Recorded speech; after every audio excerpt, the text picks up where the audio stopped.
Welcome to the Legacy Speaker Show. I am your host, Jasmine Haley, and today's guest is Sarah Feifar. We are so excited to have you here today. I'm so excited to be here. Thanks for the invite, Jasmine. Absolutely. Listen, I knew I had to have Sarah here on the show because she's going to help us get our life together with events. Okay. And we had such a great conversation on her own podcast. I've definitely made her clutch her pearls. So check out her podcast. Why You that's did. the case. But let me give you a little bit of background on how amazing Sarah is. Sarah is a CEO, a podcast host, and founder of Live Event Academy. She has spent the last 2 decades helping business owners to leverage virtual, hybrid, and in-person events to reach more dream clients, build customer and employee loyalty, and make sales. So y'all already know this conversation is gonna be fire. All right, tell your kids to go watch a television show for this next 20 minutes, okay? Welcome. I knew that we needed to connect as soon as we started speaking. I'm like, man, I'm so happy that our paths have crossed, right? I And felt it too. yeah, absolutely. I know the power of events. It was how I solidified my own brand. But I would love to know what kind of got you into the work that you're doing, and how have events been powerful for your own business as well as the businesses that you help support? Yeah. So events, I really totally fell into it, and I was in a project management role in a big corporation, and a bunch of leaders and project managers had left right before an event season started, and so I got tapped because I was in another area of the business. Like, hey, could you come help the sales organization because they've got this event and they need help? And I fell in love. And I stayed doing that for more than a decade and just loved every moment of producing events. And then I started down a personal development journey and ended up landed in a room at a mega personal development conference, like thousands of people. And it was the first time I'd ever gone to an event where I paid with my own money and I wanted to be there. And I was surrounded by other people who wanted to be there too, because I was used to paying producing events for people who didn't want to be there and weren't excited about it, and even their way was paid. Yes. And so it just really opened my eyes. And as I'm sitting in the audience and I'm shoulder to shoulder with entrepreneurs, and this is a new thing for me too, because it wasn't in my worldview that you could run your own business. And that was what other people did, but not anybody in my circle. And I'm Yes. sitting next to these people and they're looking at the stage going, I have in a community too. And I would love to do this, but I'm overwhelmed. I'm scared. Like, I don't know how this works. And I'm sitting there thinking to myself, gosh, like, this is the fun stuff for me. Like, I know how the wizard behind the curtain works. Like, this is what I do. And it took a few years for me to put all the dots together and realize, like, this is what I'm meant to do with my life. I am meant to serve these small business entrepreneurs, specifically in that speaker, author, coach, course creator, membership site owner space, help them in their small business learn how to add events so that they can use them as a point of scale. And I haven't looked back since, and it's just been such a fun ride to serve people who love the events too, like you, Jasmine. Like, I know that you just like feel that energy. You want to be a part of it and you want to be able to give that gift to your community. And I love playing in this space. It's so Yeah, fun. I love that. In fact, listen, I've got my quirks. I'm totally a Northeastern person, okay? But when you were talking, I could hear like the transition. It's like where we get to this place of this is what I do Yeah. to a place of this is what I do. Yeah. Okay. And that's when you fully step in and Yeah. like grab it by the reins and say, this is how I'm going to make a difference in people's lives. And just to hear that transition is so Mhm. powerful. And I think it's the same pattern that most of us follow, especially for our Mhm. listeners who are speakers. At some point in time, y'all, I know it's a little daunting, but we can host our own events. It can be as small as 5 people showing up, 10, 2 people, right? Yeah. 50 or larger. So I think this Mhm. conversation is needed because, as you said, many owners, business owners are like, how do I even start? What do I do? And I really want to tackle some of the misconceptions related to events that Mhm. keep us from showing up and creating our own table. I'll tell you where not to start. I was just on a call with um, a prospect, and she found me on Instagram and reached out. We hopped on a call, and she's in this panic mode because she just has had this vision, this download of like, I need to put on this type of an event.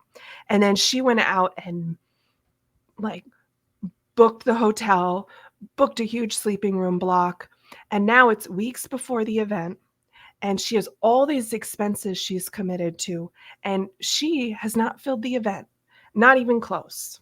And she's panicking, which is taking her mind away from where it should be, which is preparing the content and the experience for the guests. Yes. My heart is breaking for her because it is such like a 1980 or 90s like thing to do to book a sleeping room block. Like people are feel very empowered these days to book their own travel. It is so accessible and there's so many options.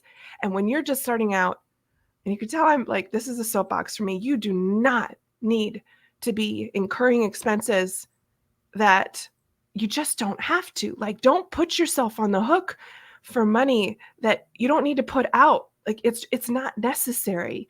And Jasmine, I think you're like totally hip to this like secret, and you know how to go about this. And I was just my heart was breaking. Like, it's just I'm so sensitive to not losing money on events. Yeah. I'm pro making money on events, Yes. and it's huge. Like inside of Live Event Academy, we spent an entire like module on like not losing our shirts on events. And so it breaks my heart when people think they have to start by booking all the things and getting committed financially to something that then feels like this weight the whole time that Mhm. they're planning the event.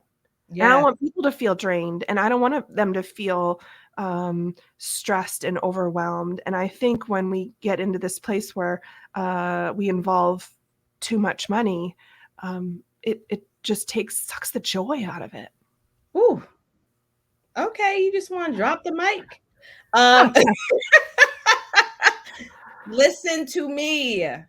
Number one Yes. misconception is people feel like they have to get in huge amount of debt Hmm.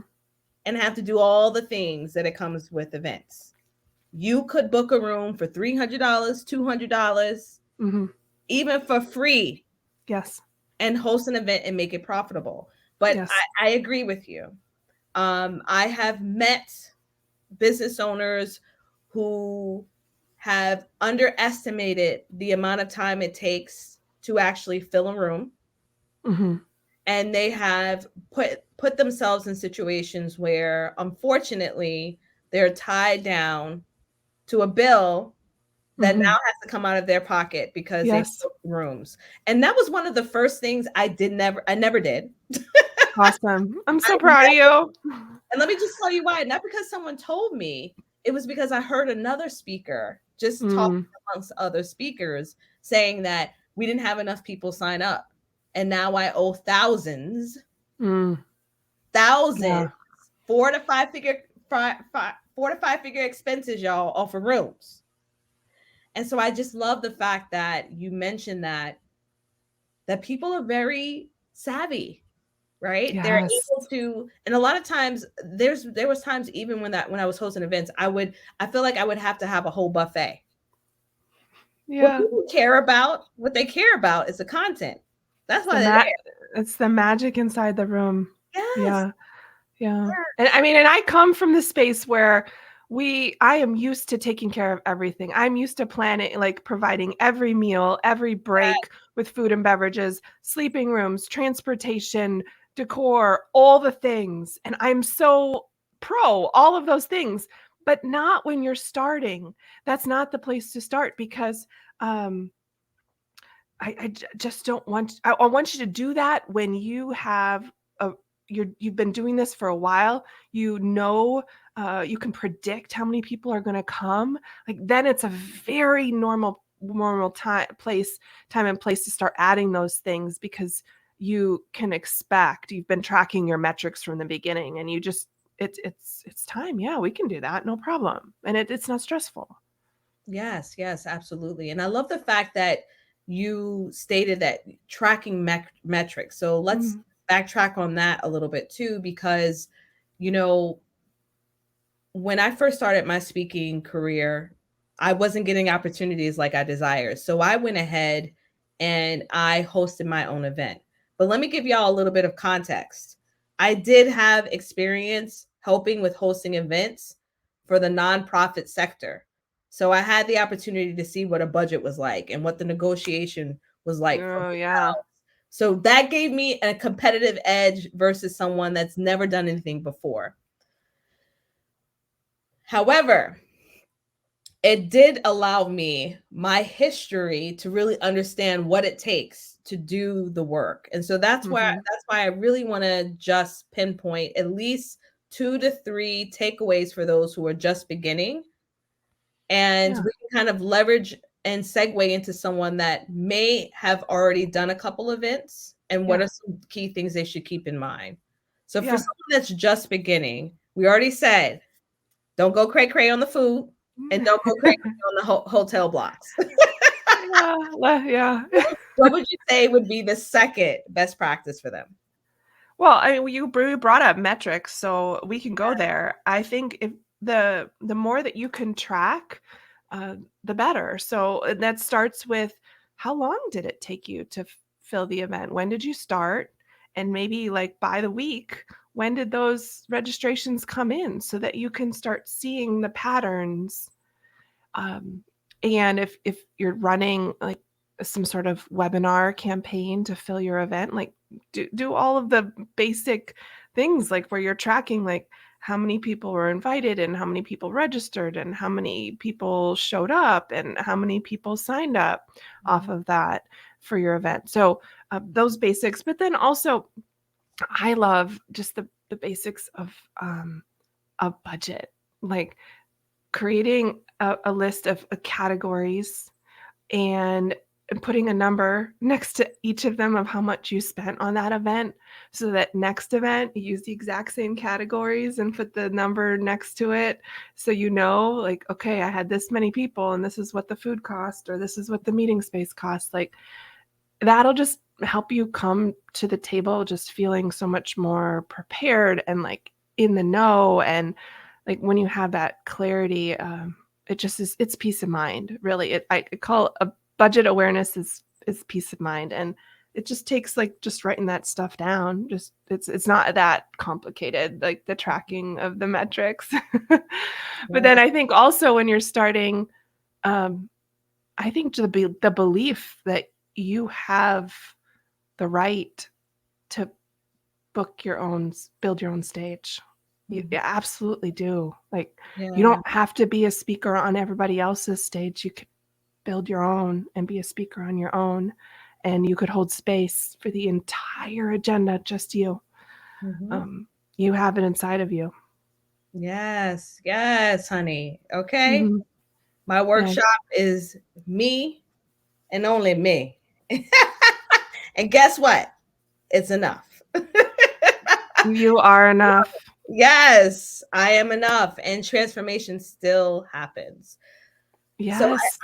I love that you shared that, because one of the first phases in my own work in scaling people's legacy through the podium is building confidence and being rooted in your Mhm. own worthiness.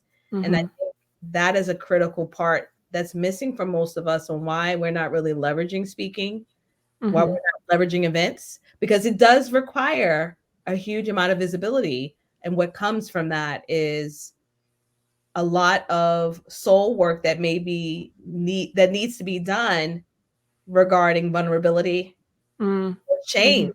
right? So whatever Mhm. shame stories that we took going into Brene Brown, who's my Yep. who's my boo in my head. Um, but we're going that steps into a lot of her work, but that comes up a lot. And I don't know if you see that often with people who are producing events. Oh, all the time. Mm-hmm. Oh, Mm-hmm. the top 2 things. Doesn't matter if you're producing an event regularly for 4,000 people or you're starting with 4. The top 2 things that get to nearly every single business owner who decides to take this path is they stress about filling it and mindset.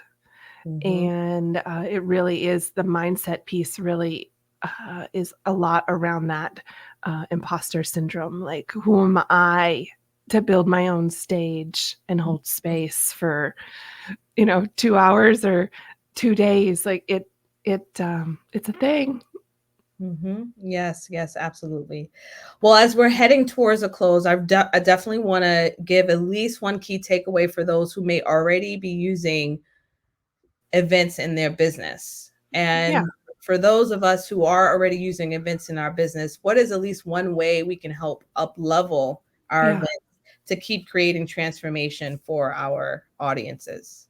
Yeah, so I would say that that is having the mindset that this is something you're going to do again. Because too often people go into planning their events thinking like, well, we're just going to give this a try. I'll just do this once. And when you do that, you do yourself a disservice because you're not building it in a way that is scalable and repeatable. Mm-hmm. And then it feels like a burden. Mm-hmm. And so I know that's not you.